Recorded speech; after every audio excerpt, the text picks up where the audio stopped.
আসসালামু আলাইকুম। আমি চিকিৎসক Golam Mostafizur Rahman, local medical assistant.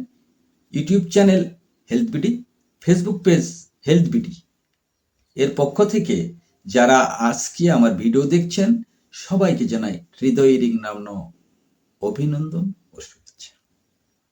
বিগত দিনে আপনারা আমার অনেক ভিডিও দেখেছেন। আমি পার্ট টু পার্ট রোগ সম্পর্কে বুঝে দিয়েছি। আজকে যে রোগটা নিয়ে আলোচনা করব, যদি ভালো লাগে তাহলে আপনারা লাইক দিবেন, ফেসবুকে শেয়ার দিবেন, হ্যাঁ, এবং কমেন্ট বক্সে লেখার মতো কিছু থাকলে লিখবেন। আর ইউটিউব চ্যানেলে গেলে অবশ্যই সাবস্ক্রাইব করবেন। আমি অনেক ভিডিও দিয়েছি আপনাদের মাঝে, আপনারা অনেকে দেখেন, দেশ বিদেশে দেখে।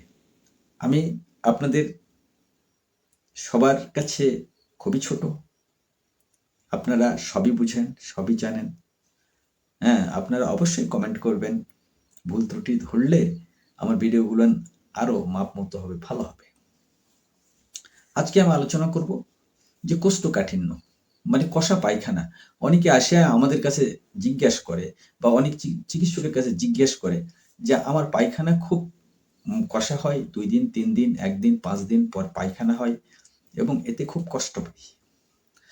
এটাকে বলা হয় যে কোষ্ঠকাঠিন্য বা কনস্টিপেশন। এই কনস্টিপেশন রোগটা আসলে কি কারণে হয়? এই কনস্টিপেশন হলো অন্ত্রের রোগ।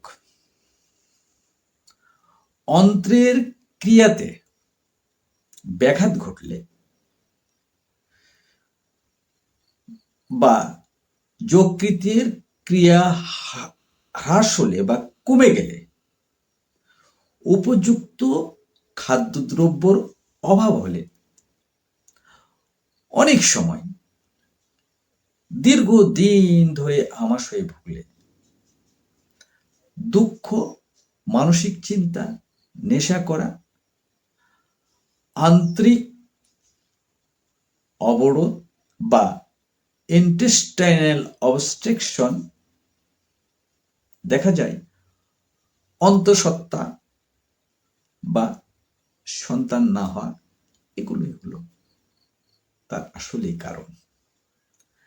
এখন যে রোগীকে এই রোগে আক্রান্ত করে, অবশ্যই তার পেট কখনো ফাঁপা থাকে, কখনো পেট বড় হয়ে যায়, কখনো ছোট হয়, কখনো বায়ু জমা হয়, মানে বিভিন্ন ধরনের তার মানে ঠিকমতো রুচি থাকে না, হজম হয় না, আবার খেতে পারে না। এগুলোর জন্য আসলে এর অবশ্যই একজন ভালো চিকিৎসকের প্রয়োজন, যার এরকম লক্ষণগুলো দেখা দিবে। আপনারা অবশ্যই চিন্তা ভাবনা করবেন যে আমি একজন আমার মানে মনোনীত চিকিৎসকের কাছে যাব, এবং সেই চিকিৎসক আপনাকে বাহ্যিকভাবে হোক বা পরীক্ষা নিরীক্ষার মাধ্যমে হোক দেখে শুনে আপনাকে চিকিৎসা দিলে আপনি সুস্থ হয়ে যাবেন।